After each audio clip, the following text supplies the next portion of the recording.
books, comics, audio, and more.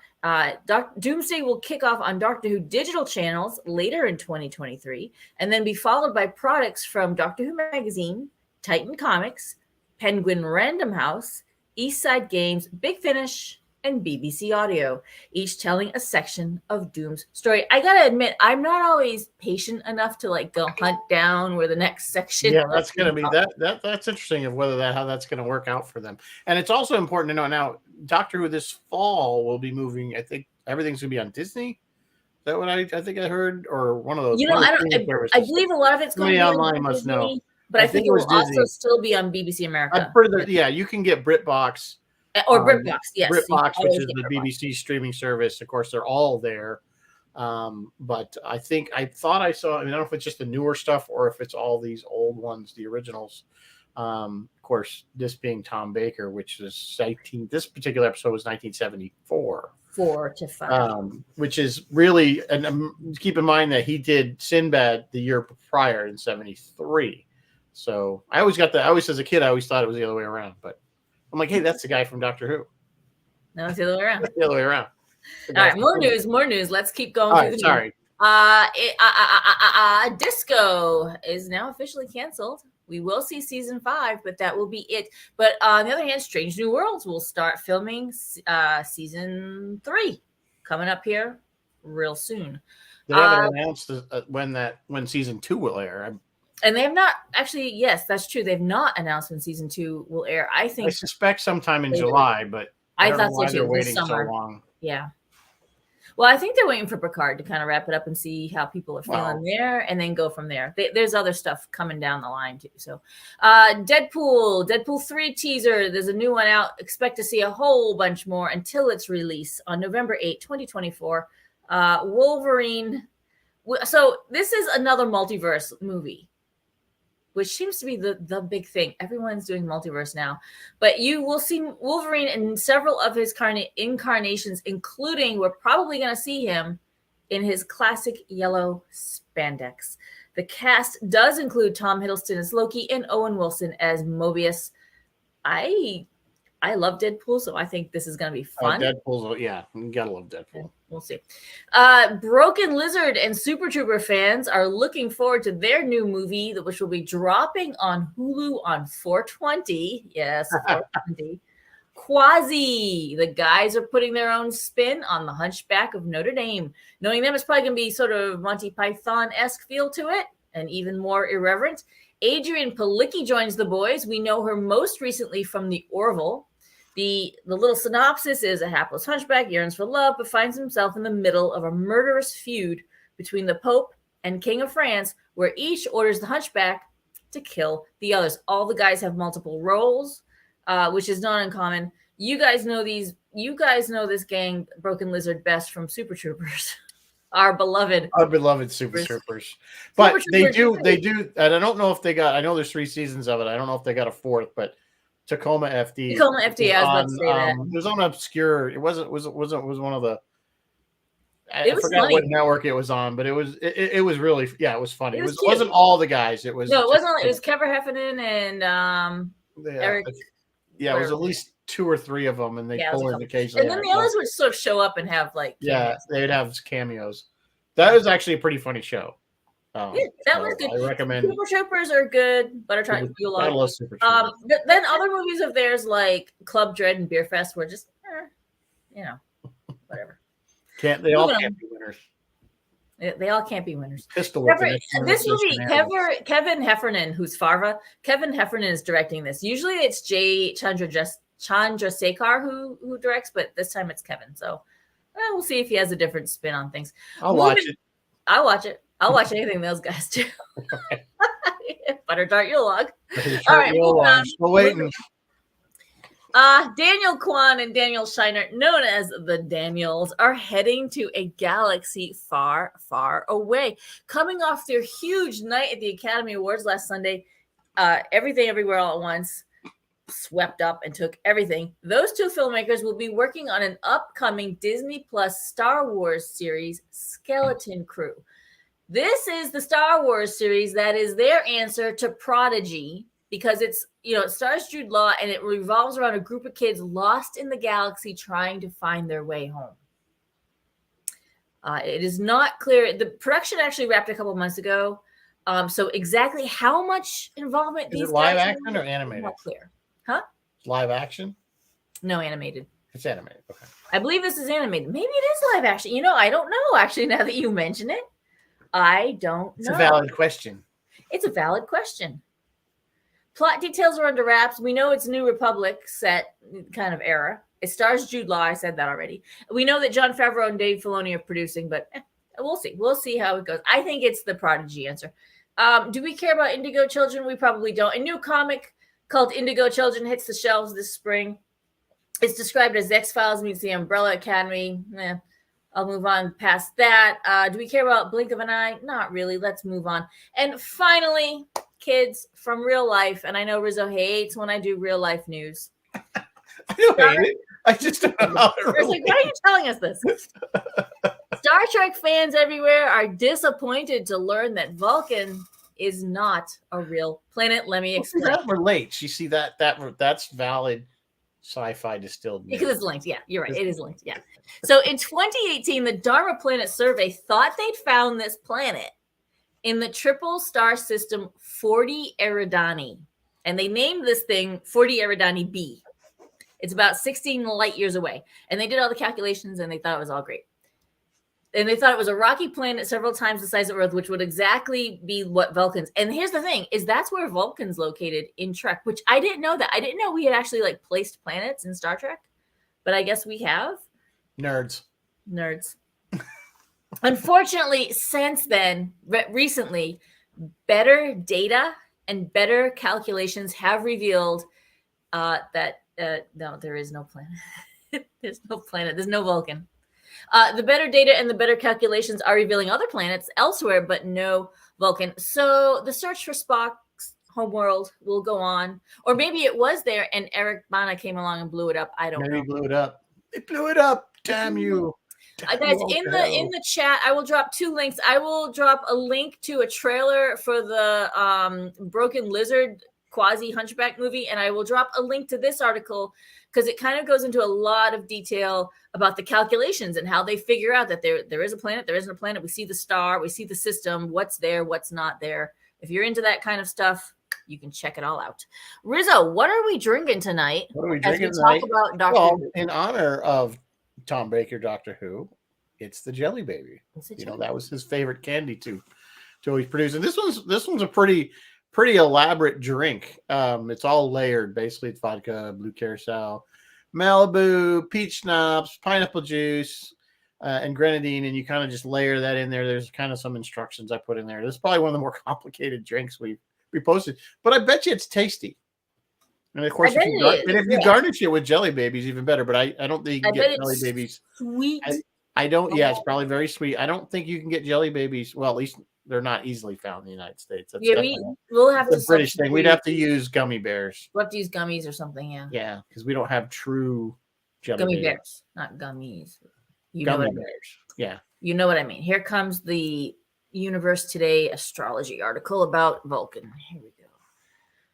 All right, so Rizzo, earlier I said to you, why are we doing this? Why are we doing this episode? Why have you chosen this? First of all, who doesn't love Tom Baker as Doctor Who? But anyway, if you don't, you can just go now. Anyway, no.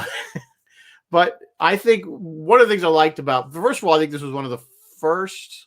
Well, I shouldn't say that. It's not one of the first Doctor Who. I think I came into Doctor Who when PBS used to run it.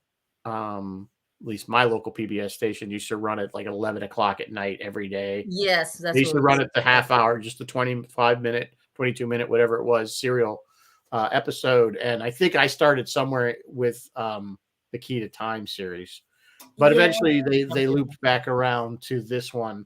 But the reason I picked this one out of like a lot of options that we could have done, and there was just a lot of options for robot movies and stuff, is I felt that the robot in this particular episode was very stereotypical of what a lot of people used to think robots were or would look like. Very mechanical, anthropomorphic type, but stumbly, kind of clunky, no real, just the lights kind of as for a Yes. face sort of thing. And I just felt that as for what we always kind of grew up early on, what we think a robot would be. Now, what we know now, really, robots can take any form. Sure. Of course, they're Wall-E. built. Wall-E, because Wall-E was built to do a very specific job, collect trash, which is what most robots that we have today are. Dude, They're yes. all built to do. Roomba is a Yes. robot, and it's designed to clean your floor. But as you mentioned, this quasi-humanoid form, I mean, it's got torso, Right. arms, and legs, and a head, right? Yeah. That was the going form. Yeah, I mean, it was the going form for a robot for a long time. And in fact, was the form of, like, in Metropolis, Maria? What was her name?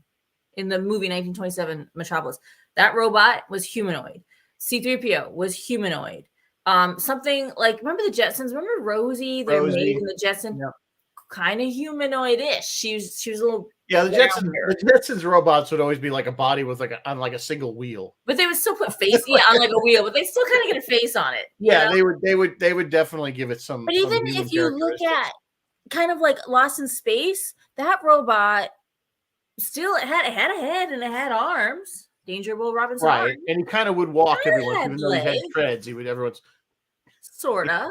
It could move his legs, even though he had treads independently, the B9. Yeah. You know what I'm saying? Like he could slide them back and forth sort of thing. So, which of course we know, if you ever catch any of the behind the scenes or even some of the episodes where they shot poorly, you could see the guy's legs sticking out of the rubber part where he would walk so that, Exactly. Yes. But what I can't help but wonder is, like, did the writers like truly think, okay, yeah, they're going to be humanoid form, or did they go to that for ease of filming so that a human could? Well, they had to build it right because they didn't have any. First of all, they didn't have any CGI. No, and true. they didn't have any kind of enough mechanical advancement to actually make a mechanical prop, so to speak, that would an animatronic thing. So they had to have somebody inside the thing. Even C-3PO in the 76 when they were filming was a guy was in, and even R2-D2, I think there was a guy shoved inside that thing. Yes, Kenny Baker. Kenny Baker was in there. Yeah, so I mean, that had, so they had to build the things to be able to accommodate some kind of, even Tweaky. That's true. Even Tweaky was Tweaky, which was our good friend there. I don't know why I'm drawing a blank. Roy, right? No. He came up to top. Oh, Felix Silla. I mean, he, and he used to tell some. I tell you, Felix was Felix was awesome. Yeah, because in the second season of Buck Rogers, I know we're getting off topic, but welcome to Sci-Fi. But it's robot. It's still robot related. So go on. Yeah. So Felix, he's like the second season of Buck Rogers. Remember, they're on the Explorer ship. I forgot what the hell it was called. But anyway, it wasn't Voyager. It was something like that. Pegasus or something. Somebody on this thing will pop up and say whatever it was. Anyway, there was the other robot, Crichton, which was mechanical. Yeah. Crichton was very almost. I kind of call him like praying mantis like. Daggett was a robot. Yeah, Daggett was a monkey. Daggett was a monkey, but it was a robot dog. But anyway, the Crichton, the searcher. Thank you. I knew somebody. Someone would know it. Thank you, Jeff. So Crichton was a mechanical, okay, but even Felix would say the damn thing would break down all the time, and he's like, and I'm stuck in this suit to be Tweaky, and it's like I'm sweating. It's like 100 degrees in this thing, and he's like, we're waiting to shoot but the guys are trying to fix Crichton to make him work. And he's like, hey, you got to get me out of this thing because I'm going to pass out from the heat. They're more worried about the mechanical one than the guy that's actually the human who's sweating to death. So yeah, if you never got to meet, it's unfortunate, Felix has passed, but I was fortunate to meet him 2 times, and he was such a sweet man, and he just talked to you about anything. Yeah. Anyway, we digress. There were human operators and Daleks. That's true. And Martin, earlier you also said the robot in this episode was a very 1950s robot. I've got to agree with that. And when Rizzo first proposed this, I was like, yeah, but why that particular robot? I said to him, they've done better robots earlier, because in the 60s on Star Trek, Robbie was far better, and the B9 was better. Yeah, B9 was better. Or even Forbidden Robot, the Robbie. Yeah, Robbie. Yeah, That's it wasn't about who did it best. It wasn't. Yeah. It was like, what's the quintessential when you were a little kid? Like if Iron Giant. This was kind of like an Iron Giant kind of robot. Yeah, and we're gonna get I was gonna mention. By the way, Daleks are not robots. Those are just. It's just a vehicle for. It is just a vehicle because technically inside their little brains or little. Yeah, it's just what's left octopi things of the people that. Martin, you're our resident Doctor Who expert. What's inside the Daleks? They were if you ever watched the Genesis of the Daleks, which is a Tom Baker series, they're the planet that they're on. I can't think of the name of the planet. But they basically had a big war, and there was a scientist that created them, Davros, who basically we see he like forced evolution into this and genetically engineered the people into these little blobs with like one eye. Yes, we see them later. We see them on David Tennant or maybe Matt. We do see them again. Skaros is the Skaros. And Doctor Who was kind of big on that because the Cybermen, or at least in later years, in the David Tennant, Matt Smith years, the Cybermen had people in them. See, that was a thing. I think people. They took liberty, I don't know, and maybe you guys that are bigger Doctor Who fans, the original Cybermen, I think, were all mechanical. Were they true robots, guys? I think they were Doctor true Who robots. Experts? Yeah, right, Bill. The Dalek was just basically a tank. It was just a it was a tank. I think in Genesis of the Dalek, he actually Davros calls it like I forgot what he actually used, but he called it like a mobility system or something like that. It was never, and they carried that through to the current stuff. Anytime when they a blob in there. But I always thought Cybermen originally, and then when we got to the newer the reboot, so to speak, of Doctor Who, I think they that's when they started putting like they were part human. They were humans. If I'm wrong on that, because all the Cybermen stuff I remember from the 70s, excuse me, they were just robots. Yeah, Martin's confirming that now. But you know what? I'm wondering now. Remember, you could kill them with gold. Gold dust would clog their ventilation system. I don't remember it. Like, that was why there was a whole series of Cybermen episodes with Tom Baker, where there was this asteroid or planet of gold, and the Cybermen were trying to destroy it because it was like a source, because you just crushed the gold and it would clog their something. Oh, that's interesting. I actually maybe there was a biologic in there at some point. I don't know. Interesting.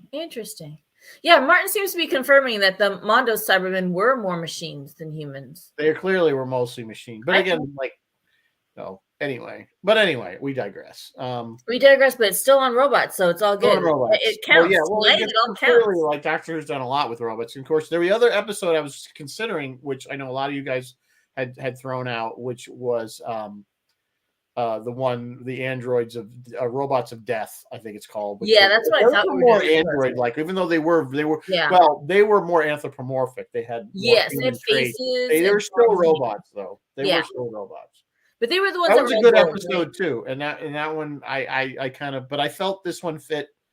I don't know, because I always think when, like you say, from the 50s and what we always used to be. We see with a robot, even the wind-up toys they used to have as kids, they kind of look like this one, sort of, that clunky, mechanical. And we were just talking before we came on, what is it about these Doctor Who episodes that we love so much? The effects are so bad. Even for 1974, they're pretty bad. This particular robot was not built like you could tell the actor inside this thing was just like. I mean, he's holding the disintegrator ray thing, and it's like hanging down. Like it's like. He's shooting. Like, and they do the effects. Guys couldn't figure out a way to make him hold that thing straight. It was long, like a long. Yeah, it was like really bad chroma key because I think they used to shoot a lot of this on video rather than film. I could be wrong. Correct me if I'm wrong, but I don't know. Just looking at some of it after the fact, it has a very a lot of lens flare stuff from the old tube cameras. That's why I think it was shot. I know. Well, basically, and I think to this day they still do it, but they look better. Was all soap operas were all video. Yeah, it was all because they had to produce video. Yeah. So this was kind of like a very similar way. They used to do it was almost like a soap opera in Britain.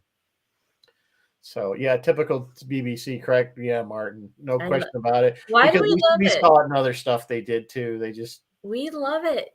but something about it, because There's something like we about were it. saying, look at what Jerry Anderson was doing at the same time with You know, UFO, it with reminds me of something. UFO and Space 1999, and their effects were way better.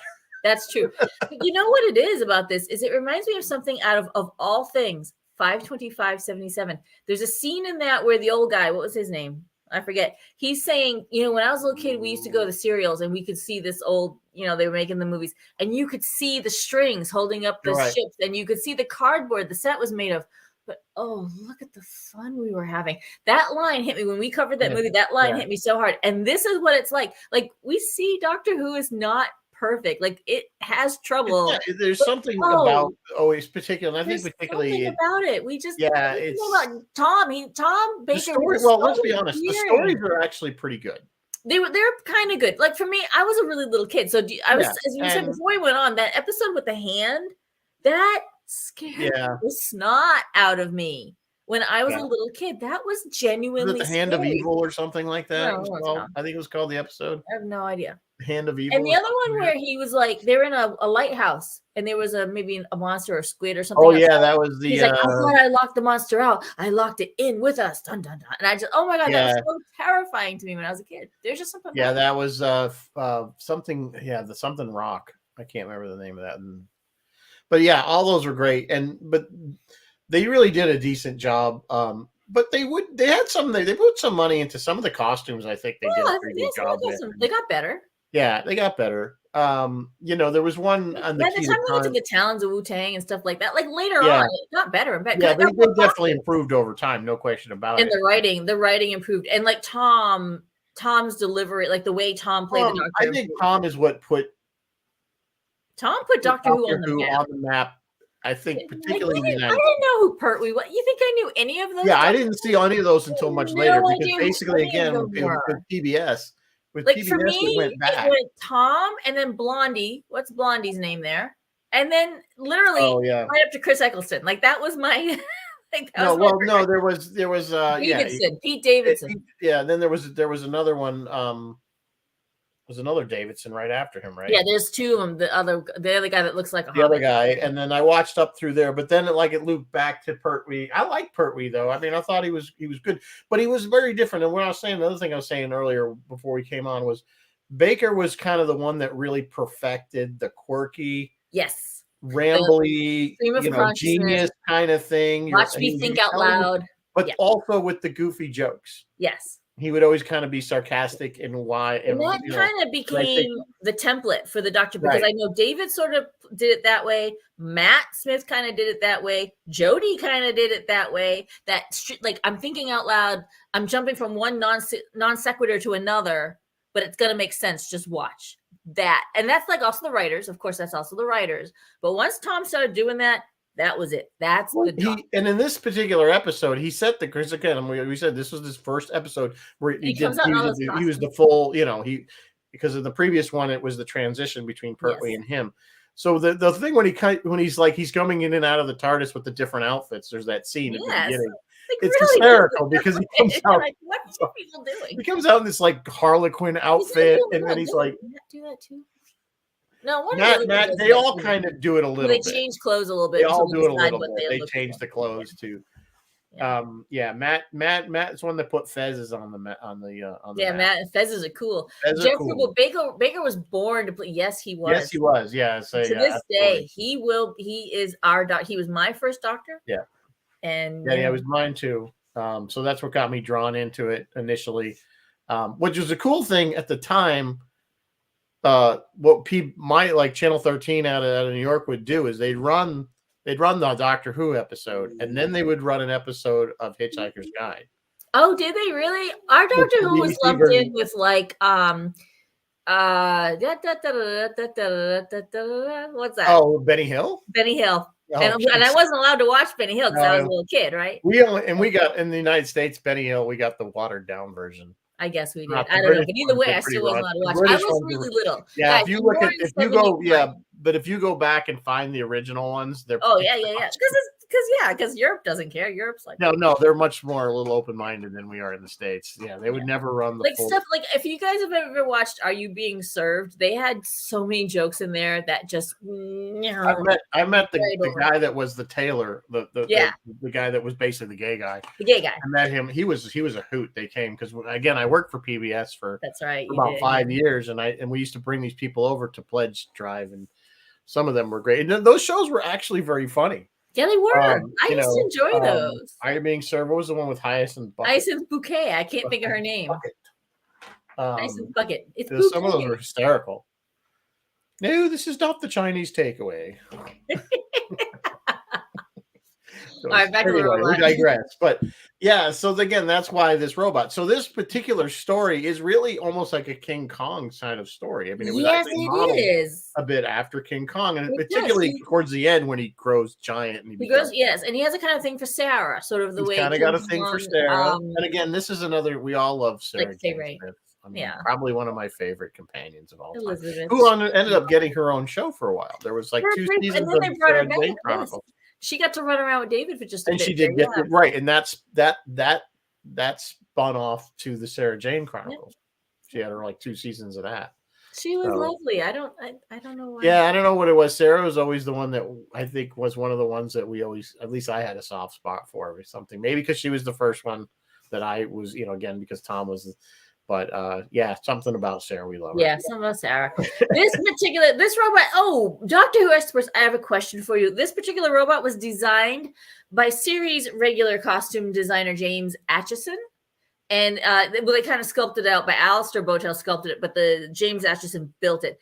It's the K1 robot, and I cannot help but wonder.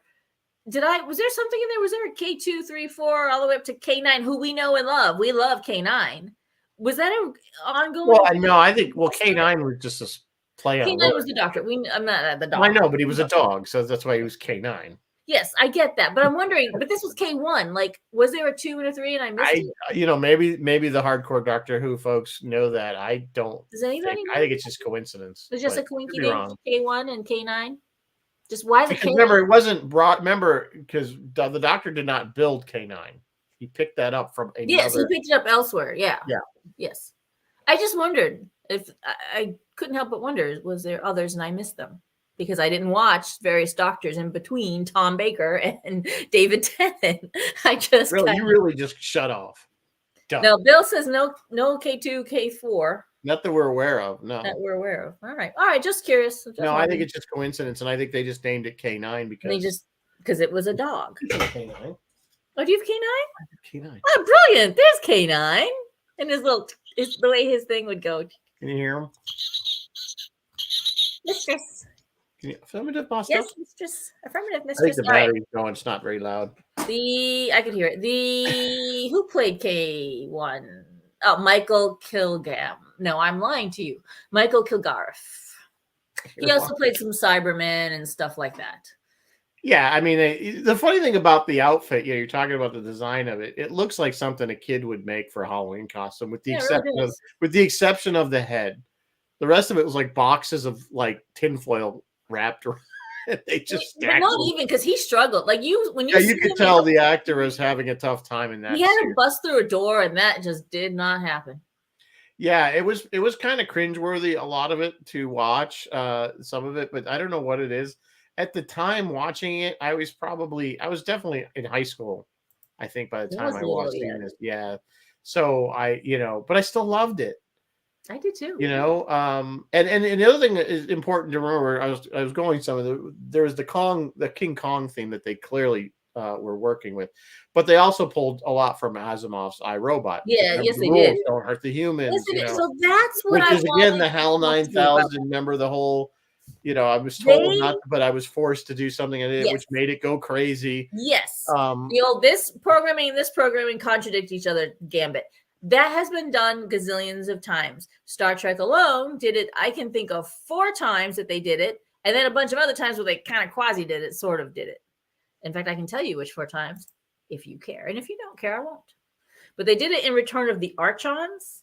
They hit Landru with the contradiction that the purpose Well, those is are to make, logic problems, but yeah, it's logic, but that's what they were doing to this thing too. well, yeah, yeah, but I mean, he also that he was remember he was struggling against his program, and they said kill her, and he was going, no, I can't because I was I told, cannot. I was which told was not to that kill whole humans. Yeah, rule, Asimov's 3 rules, So the yeah, the changeling. logic problems always seem to trip up these. Well, I'll get to the specific logic. The changeling did it. That's Nomad.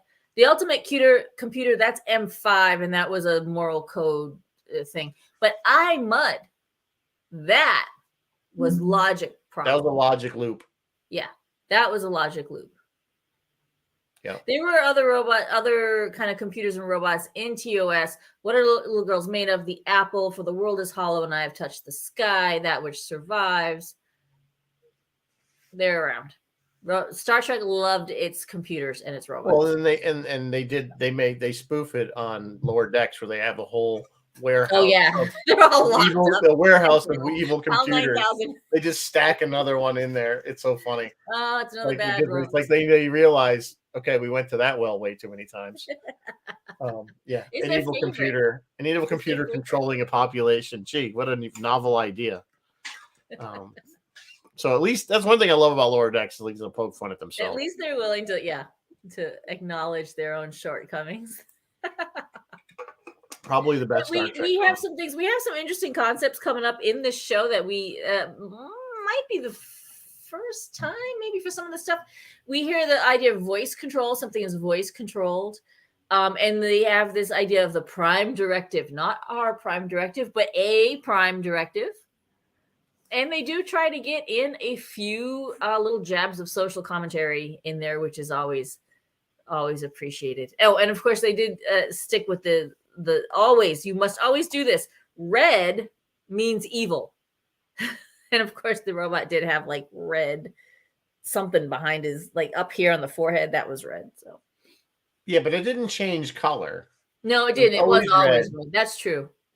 So it wasn't like in iRobot where you could tell the bad robots from the good robots. Good robot, yeah, like on iRobot, yeah. If you guys want to see this and you happen to be in Britain, in England, please go to the Doctor Who Experience. It is, I don't know where it is. I'll look it up and tell you where it is. But it's got a whole bunch of stuff and a whole bunch of exhibitions of props, costumes, and they have this particular robot. I don't know that he was used again for anything else. I think this was a one and done. It probably didn't survive. It looks a little battered. Like when you look at it, I see a picture of it on display. Yeah, I'm looks sure like it had to be made out of just like cardboard and stuff. I can't believe that. No, I think it's made out of metal. Is it really made out of metal? Probably aluminum sheets. Yeah, it may well have, which is probably why the actor couldn't get out. It was very clunky. I mean, very clunky. Well, it was funny because he was supposed to be the super powerful, like he could blast through the door, but he could barely walk. He could barely walk. He could barely walk. His steps were so little. I think those are like platform shoes, and I think the actor struggled because the feet were really big. Yeah, and I think it was like work for the actor to pick. Oh, I'm sure. I'm just saying the implication is that it's this powerful robot, and yet he could barely walk. It wasn't like, I mean, you look like you could just run it, like, okay, yeah, come at me. Like walk away from. Whoop.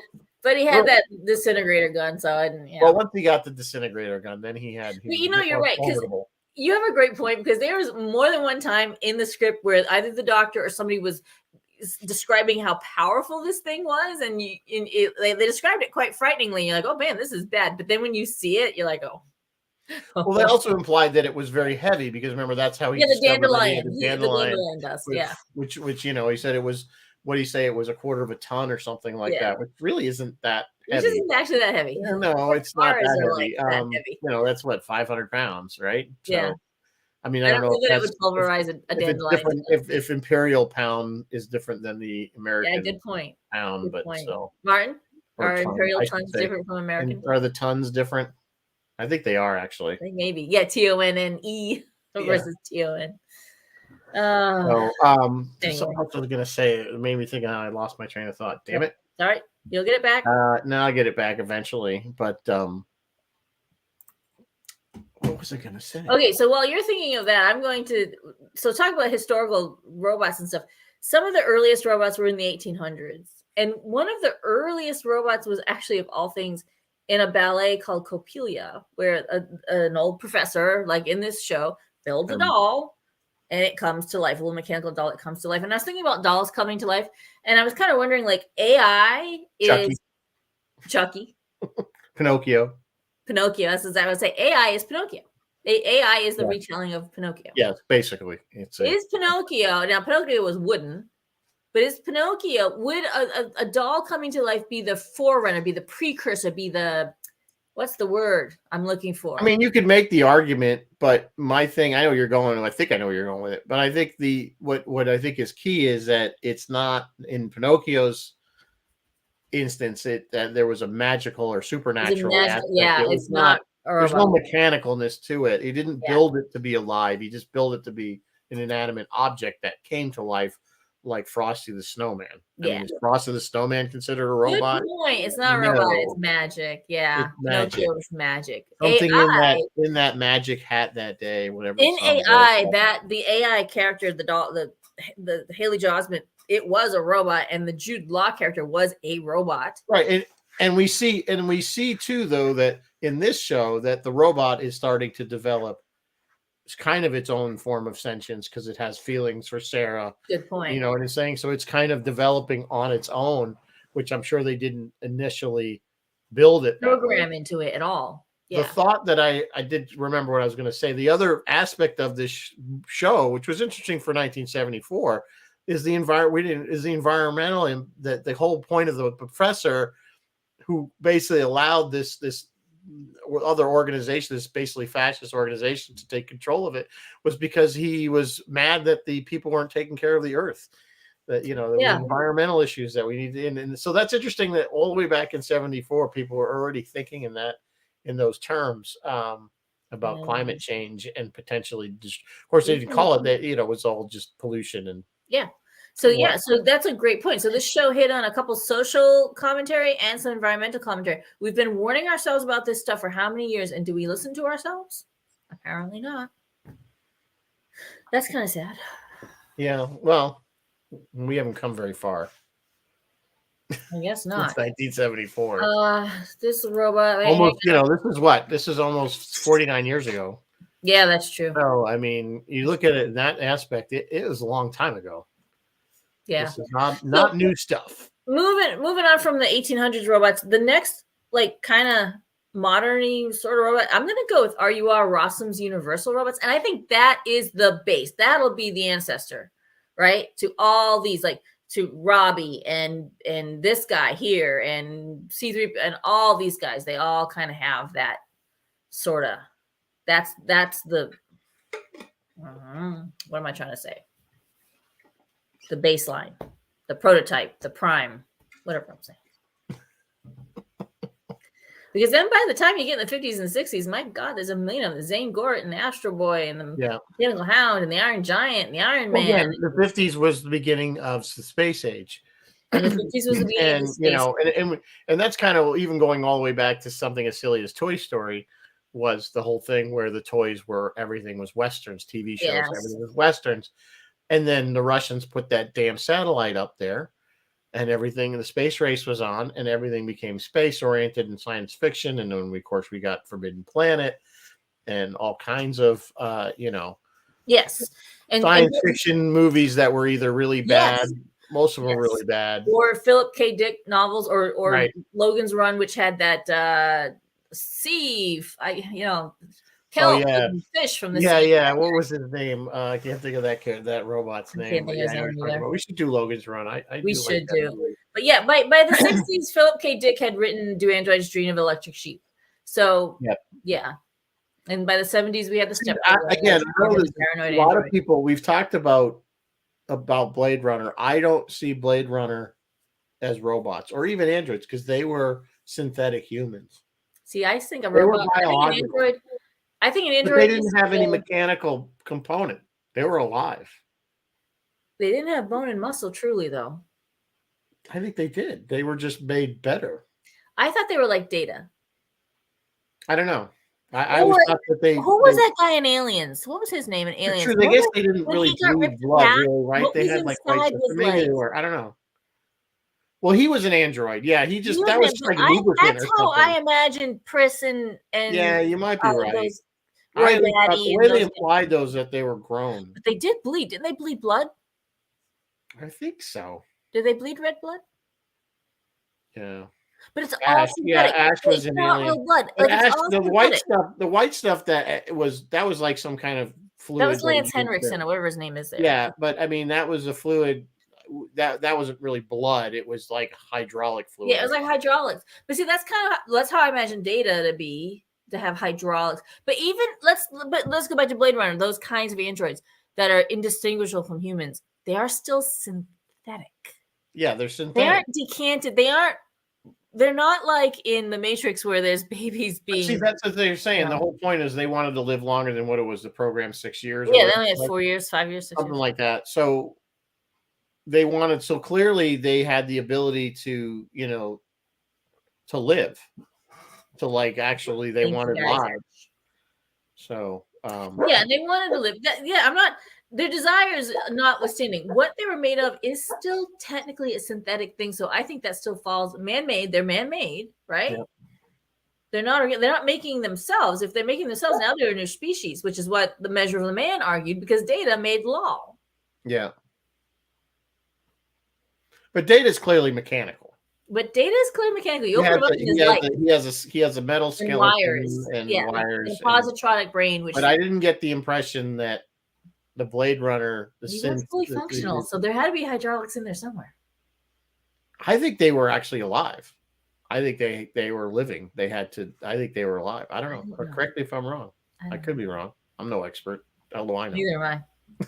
All right. While we're talking about this particular episode, we were kind of started to talk about the castle a bit there. This particular episode has no roads. However, Doctor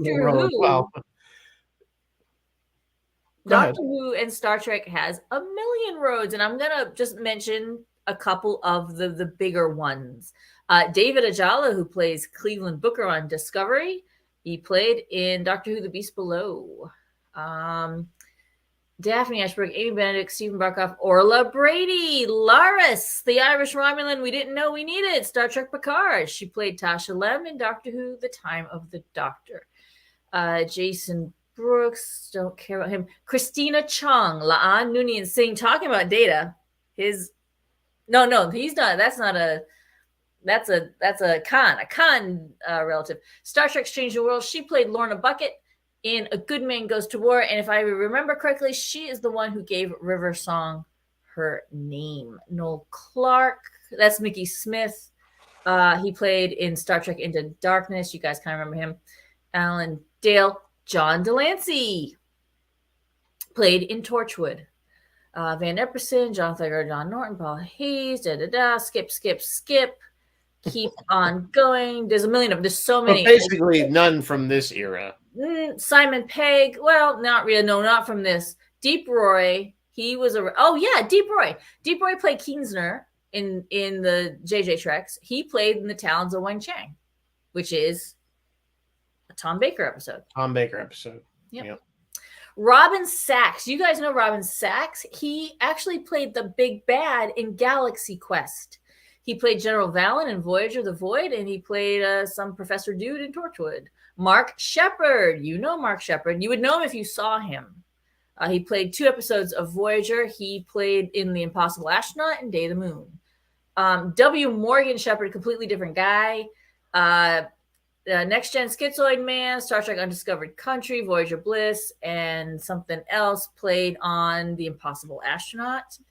Gary Simon and Nana Visitor, Kira Nerys, played in Torchwood, 2 episodes of Torchwood. David Warner. I don't remember that.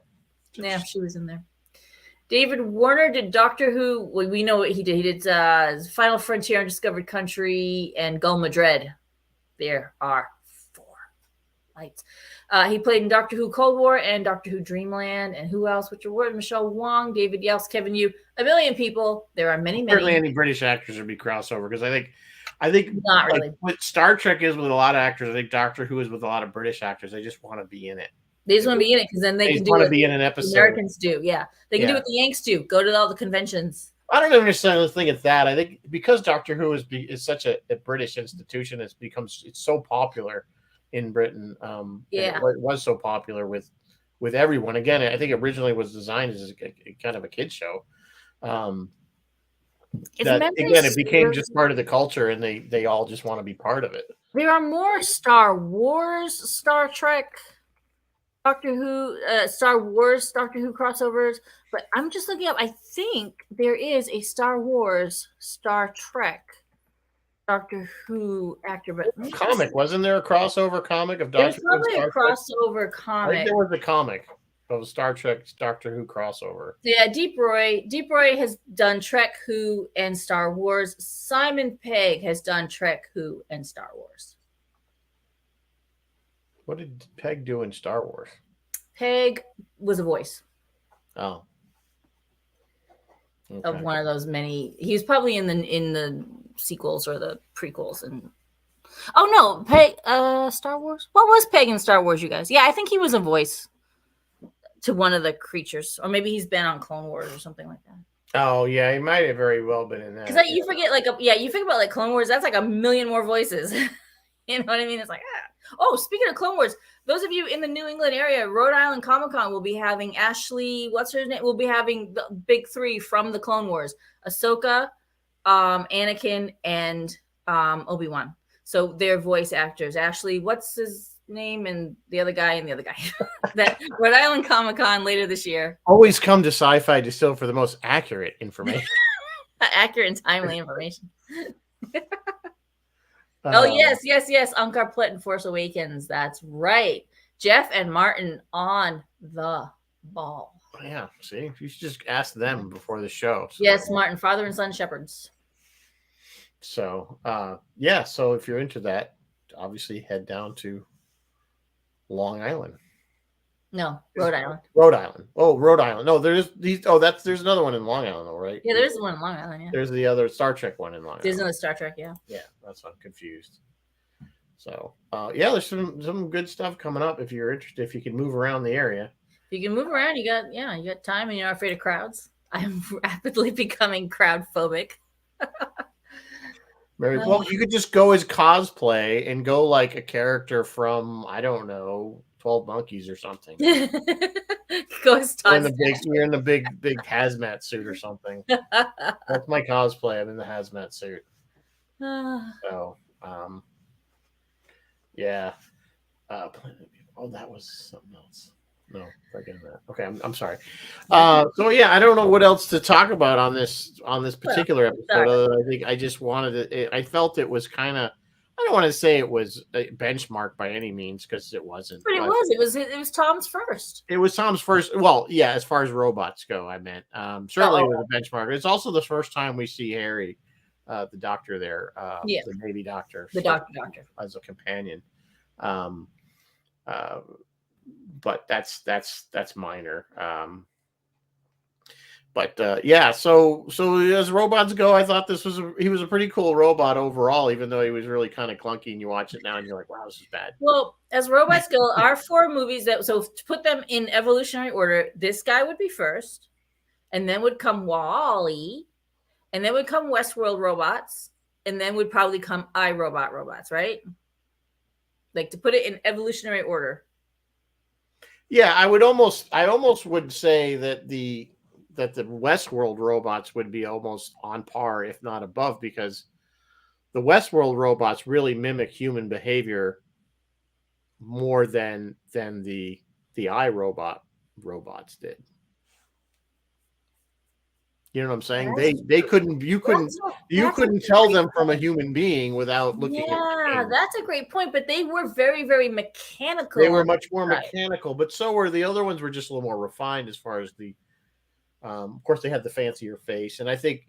But even remember in iRobot, the only thing that made them evil was the AI. The robots themselves were just robots that could make basic decisions as far as within a parameter of doing something for you. Mop the floor. They could figure out how to mop the floor without you being programmed to do it. You know what I'm saying? Yes. Or Yes. specifically. But which I guess the Westworld robots were the same way. They would just react to the guests in a very pre-programmed manner. But as far as visually and like you said, they can't even the guests couldn't tell right away if they were talking to a real person or the robot. Okay, so all right, so then you would put it this robot, the Doctor Who robot, then Wally, then iRobot.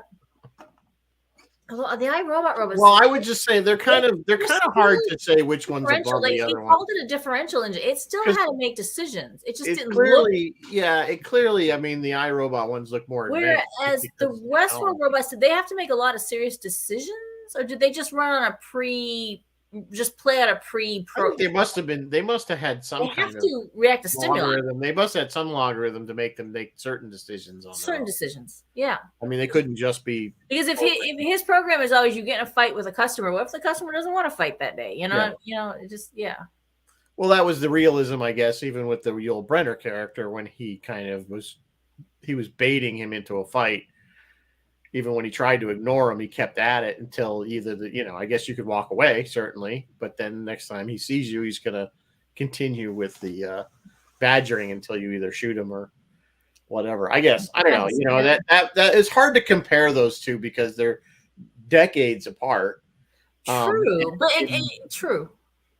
I mean, the way just the perception of robots and.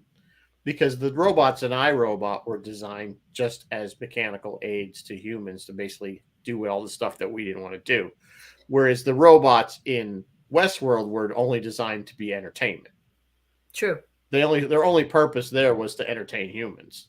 Period. That's true. So what any other function? What would you prefer? Would you prefer a robot that I don't want my robots to look like real people.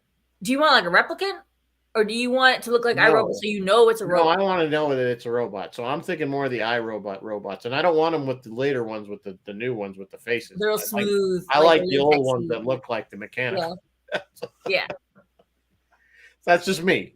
I mean, just because I don't. Yeah, the old ones that look mechanical were like a step above. Do you remember McQuarrie's first design for 3PO? Yeah, he looked much more. Well, again, like and it was. I have a picture of it somewhere around here too. And you saw a lot of Metropolis in that. Yes, you did. You did see a lot of Metropolis. I mean, he clearly was channeling that when he drew it. Yeah, Bill is asking if we want the Cylons, the right, and I was going to mention that because that's what eventually that's kind of what happened with the new Battlestar. The 2004 reboot is we had the more mechanical Centurion led by your command Cylons. And then eventually they evolved into the more human ones, which actually had some biological. Yeah, they were like replicants in many ways. They were much more like replicants, but I think they still had. I got the impression there were still some mechanical bits in them. I did get that impression too. Remember when the first episodes when she was like, she was having sex with what's his name, and her spine light up. Yeah, and we're like, oh, so that's how you tell them. Okay, great. 6. Or versus like on Orville, the Kaylons, which are just straight up robots. Right. Straight up robots. Just giant walking computers. Well, apparently his head can split open and it has. And then there's guns inside. Yeah. So. All right. So next week we will have David Freda with us. David Freda will be here next week. How Hollywood treats robots, and we're probably going to venture into other areas such as androids and droids and other. Yeah, it's going to be kind of a free for all. I think we're going to stay away from cyborgs, but it's going to be more of a free for all. Yeah, well, cyborgs were always started out as living beings and then had stuff. Yeah, cyborgs started as living beings and then get augmented. Yeah, right. So they're not on the table. But we never really talked about things like Transformers or no, we didn't. No, or like that Hugh Jackman movie, Real Steel. Those robots don't. They're actually in Real Steel. They're slaved to the person, so the person's down going like this, and this huge giant robot's in the ring going like this. So no programming whatsoever, just a slave program, and they just it does whatever the person does. Real Steel is actually a cute movie, you guys. If you want to check it out, it's fun. I've never seen it. Yeah. Martin saying robots in Westworld were on par with robots in Shore Leave. Yeah, exactly. Yeah, that's a Absolutely. great comparison. Yes. Absolutely. Yeah, I have my little antenna back here just in case, it's my little Shore Leave. Did I ever show you guys that thing? No, Let me show it. It's right here. Hang on. I have wires that are strung around. See if I can do this correctly without. So I've got the thing. It does work. It actually. Let me see if I can turn it on. It's got motion control, but the stupid battery thing. Come on. That's cool. So I have it set up so that if you get close to it, it starts moving on its own. Oh, that's cool. It's got a motion sensor. Yeah. So yeah, anyway. Real Steel is Rock'em Sock'em Robots. Yeah, exactly. Yeah. So what does Roy got coming up? Roy is doing when I put Roy, here he is. I guess he was supposed to do David Hirsch from Starlog magazine. Last week it got rescheduled to Sunday, March 26th at 7 p.m. They're going to be talking Quatermass. And that is you guys, is Quatermass also a robot thing? Just out of curiosity, I feel like it might be. I'm not sure what Quatermass is. And then this Thursday, Phil on WUSB Stony Brook, he and I will be talking to Code Blue NY, which is George Barry and Nick Overkill. I can't remember Nick's name. And that'll be this Thursday. And then Friday night is the Friday Night Freeform. As usual, Rizzo, we already know what we're doing next week. Yep. Like I said, Dave's coming on and we're going to do robots, and wrap up robots. Wrap up robots. Because I don't know what we're doing after that. As usual. I don't know. Like X-Files. You guys, there is a Quatermass. Hang on. Let me look at this really quick. I know I saw Quatermass something when I was looking up robots. Hang on. List of robots. Quatermass.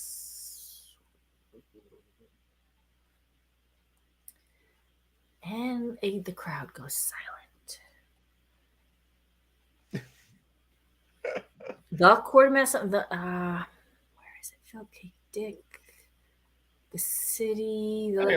Tell you what. Just watch Roy's show. Just watch Roy's show. There's what Quatermass is. We're not here to go over Roy's show. We don't care. I could have sworn I saw something Quatermass mentioned in my robot research. So sorry, guys. My memory is like a sieve these days. So again, we'll see you next week. We have some ideas for stuff coming up, but we'll flesh it out hopefully. And I can't believe we're in April already. It's gonna be April before you know it, and then let's get rid of the snow. Get it unbelievable. So anyway, I'm gonna go watch. Me too. I'm gonna watch Mando. Watch some Mando. So all right, guys. Until next week, we'll see you. Good night. Live long and prosper. Take care. Be safe. All that stuff. Good night. Bye.